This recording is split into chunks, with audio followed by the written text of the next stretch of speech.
web shooters. Bop, bop, bop, bop, bop. Clockers up. All right, guys. Sony and Marvel have finally made it official. They have actually, against all odds, come to a deal, and they are going to be sharing the Spider-Man character and adding him to the Marvel Cinematic Universe going forward. This is something I guess we've all been kind of clamoring for, and certainly our readers have for a very, very long time. And we've talked about this as far back as previous Comic-Cons. We even listed Spider-Man as a potential Marvel movie announcement at last Comic-Con. And then, of course, the infamous Sony hack of last year released all sorts of leaked emails, which indicated that Sony and Marvel were at least in discussions at one point about potentially sharing the character. But Sony doesn't want to give the rights back. But as we know now, they are certainly willing to work with Marvel in helping revive the franchise. So are you guys happy to finally see Peter Parker coming home?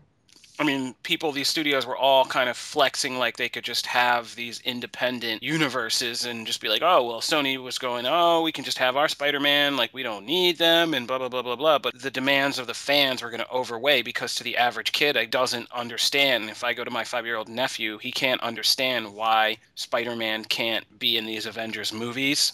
And even when he understands, he's kind of bummed out about it, you know? Like to him, like, no, this matters. Like, and it's stupid. And like, as they've been so successful, it's almost natural that the nature of their business would be they would have to kind of bend and work together for this greater sell because just the demands of the universe are kind of making it happen. And in a weird way, it was happening to Marvel and Sony for completely different reasons. Like Marvel does not have any financial, like it's not like they're going to crumble financially if they didn't have Spider-Man, you know what I mean?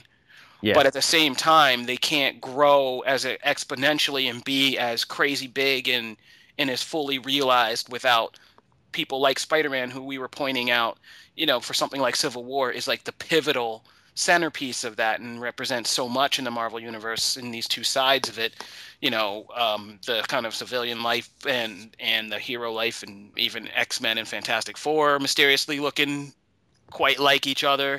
Like they could be in the same thing, and once that happens, it's only a time hop dimensional storyline away from just all of a sudden there's this, you got a big event film when all of a sudden there's these things called mutants showing up in the Avengers world, and everybody's like, what the fuck? And then like everything's just glued back together. We saw how them trying to establish a shared universe sort of ruined what could have otherwise been a pretty awesome standalone Spider-Man story in the sequel. And so I think this was the only move that they had left. I think they threw the Hail Mary with trying to set up their own shared universe, and then they had to take a step back. The timing of this and how the negative trend of the Amazing Spider-Man franchise falling down financially and critically and even just among headlines and general buzz among fans, this was an inevitability. It had to happen because there's just the interest isn't there. Spider-Man went from being the biggest franchise in the earliest 2000s, like the premier superhero movie franchise, to being bottom of the barrel. DC Entertainment and Warner Brothers launching a massive universe with Batman v Superman Dawn of Justice next year. Fox blowing out the X-Men universe with 2 or 3 movies per year, rebooting Fantastic Four, already greenlighting a sequel. You know those franchises are going to cross over, just like you said, Kofi. And now with Marvel doing 2 or 3 movies a year, like how does Spider-Man, a movie that has the lowest reviews out of all of them, and a team up of villains that were underdeveloped in Spider-Man 2, how does that even compete? It's a good thing for everyone at this point, except for Andrew Garfield. Because if we look at the very vague press release, they do confirm that this is going to be a new direction. And there are the trade magazines already reporting that Marvel and Sony are going to be looking to replace the actor who plays Peter Parker. Get ready for those articles. It's like, fans start petition for Andrew Garfield to remain Spider-Man in MCU. It is a shame because despite all the problems, and there are a lot of issues we all took with the Amazing Spider-Man 1 and 2, but he was such a fantastic actor, and he is such a fantastic actor, and we have no doubts his career will be fine regardless going forward. But I really, like you said, I really want to see his Peter Parker sharing the screen with like Robert Downey Jr. And like, because he's such a high-profile actor now and award-worthy. Like, how do you? The next actor has to, match that and replace that. It's a very difficult task for the studios. And his Peter Parker was so fun too. I mean, when you think of like him talking to Thor, like Chris Hemsworth, Thor, or somebody like that. I mean, just like this giant god from Asgard standing next to this skinny version of Peter Parker, and that guy getting to crack wise with with Thor or something. Like I would have loved to have seen that.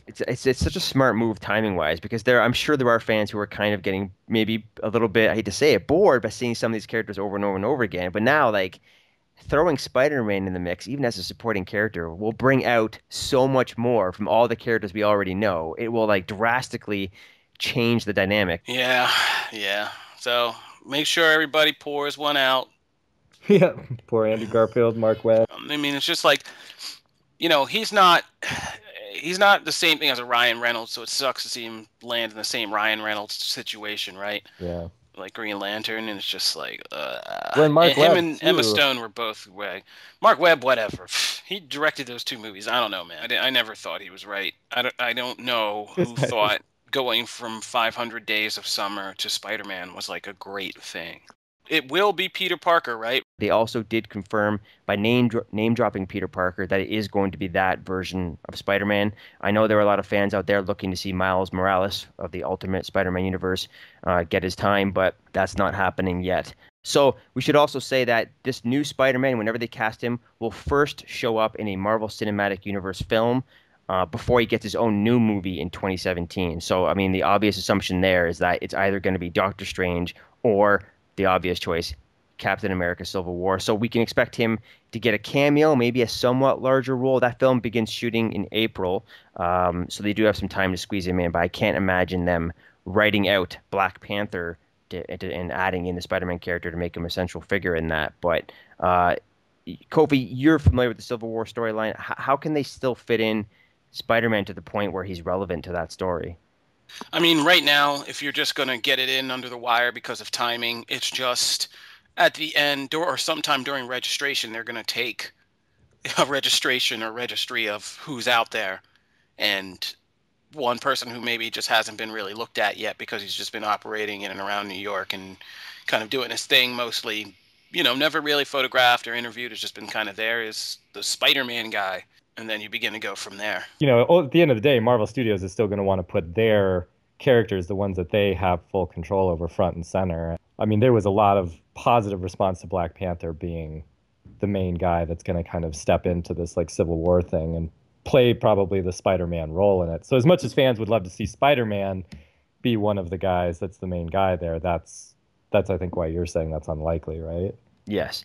Since this Spider-Man is embedded in the Marvel Cinematic Universe, even though it is co-produced and financed by Sony, it is taking over the release date previously held by Thor 3, Thor Ragnarok, which means Thor 3 got moved back to November 2017, and that pushed back Black Panther to the following year, so that's coming summer 2018. It pushed back Captain Marvel to November 2018, which means the Inhumans was just pushed out of Phase 3 entirely, and that's not coming till like summer 2019. Spider-Man, this is an example of what would happen. Spider-Man would take over the release dates of other lesser-known characters.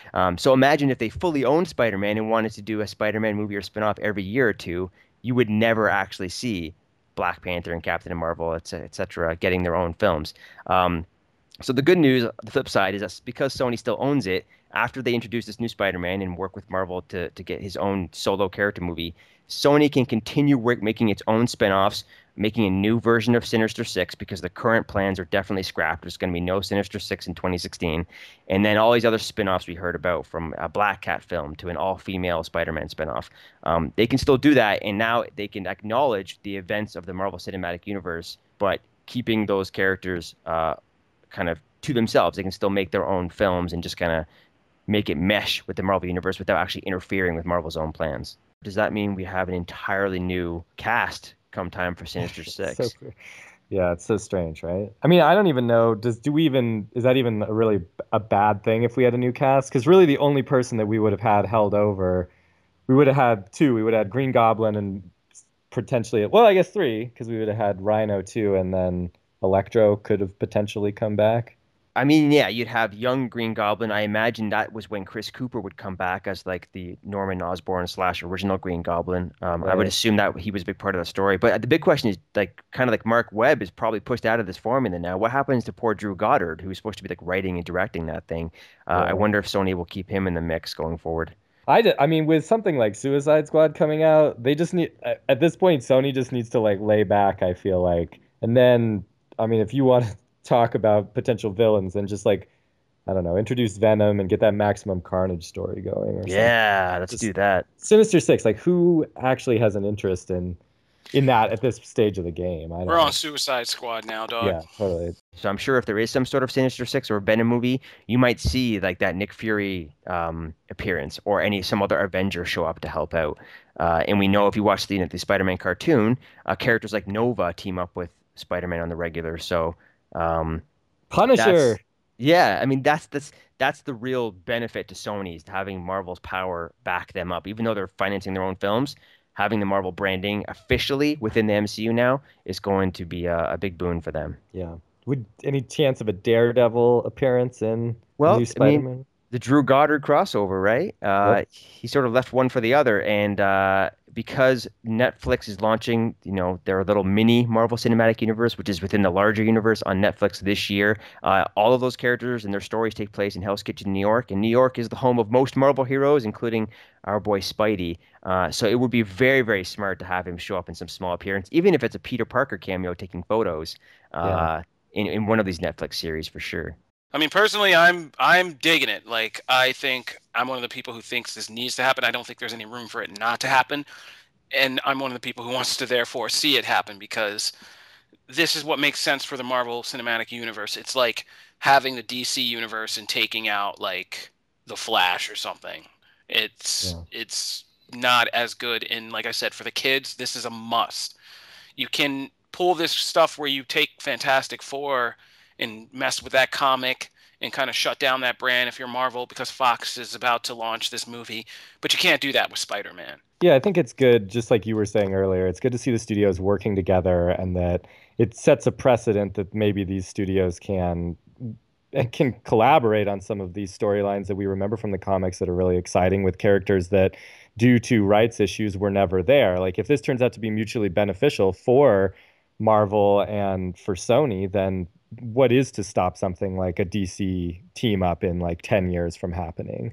I mean, there's obviously bigger issues there, but this sets a precedent that studios could work together and in the interest of the best character stories and the best box office returns for each of their individual characters. Like we all agree here, it is so good, especially for Sony, who needs to right the ship, so to speak, when it comes to the Spider-Man franchise, and for Marvel to bring back their poster boy character, one of the most best-selling comic book characters of all time, to bring him back into the family, and it allows them to get more creative with how they treat their current Avengers, and they can let Spider-Man take sort of a leadership role come time, for the Avengers Infinity War, and for fans too. I think Michael Linton, who's the CEO of Sony, said it best. He says, this is the right decision for the franchise, for our business, referring to Sony's business, for Marvel, and for the fans. Yeah.